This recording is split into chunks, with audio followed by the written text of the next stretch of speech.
Un es izsludināju tur gavēni pie Ahavas upes, lai zemotos mūsu Dieva priekšā un izlūgtos no viņa līdzenu ceļu sev pašiem, mūsu mazajiem bērniem un visai mūsu mantai.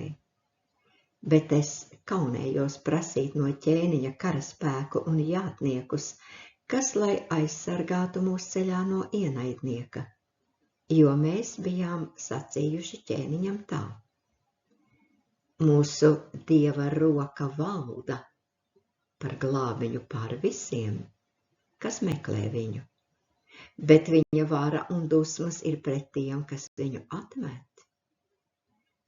Tā mēs gavējām un lūdzām no mūsu Dieva palīdzību šai lietā, un viņš ļāvās pielūgties.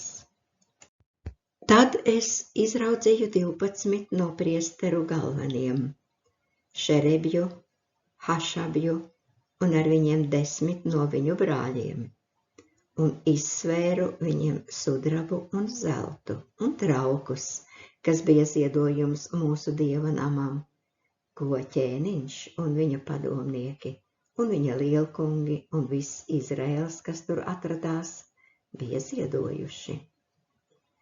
Un es iesvēru viņu rokās 650 sudraba talentus un sudraba traukus 100 talentu vērtībā un 100 zelta talentu, 20 zelta kausus 1000 darēku vērtībā un 2 traukus no tīra spoža vara, krāšņu kā zelts. Un es sacīju viņiem: jūs esat svēti tam kungam, un šie trauki ir svētums, un šis sudrabs un zelts ir labprātīga dāvana tam kungam, jūsu tēvu Dievam. Esiet modrīgi un sargājiet to, līdz jūs nosvērsit to priesteru galveno un levītu un Izraēla tēvu namu galveno priekšā Jeruzālemē, Dieva nama telpās.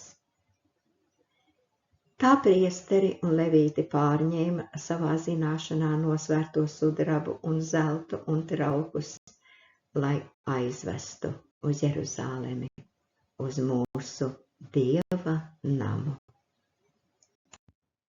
Tad mēs devāmies prom no Ahavas upes 1. mēneša 12. dienā, lai ietu uz Jeruzālemi.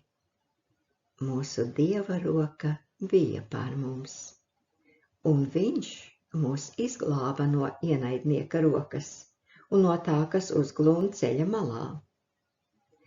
Mēs nonācām Jeruzālemē un palikām tur 3 dienas.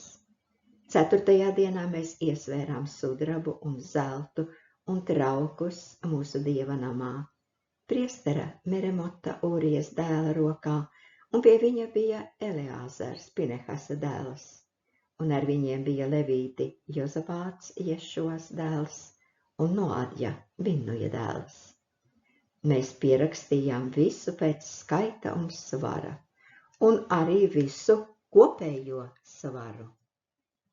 Tad no trimdas pārnākušie trimdinieki nesa dedzināmos upurus Izraēla dievam, 12 vēršus par visu Izraēlu, 96 aunus, 77 jērus un 12 āžus, kā grēku salīdzināšanas upuri.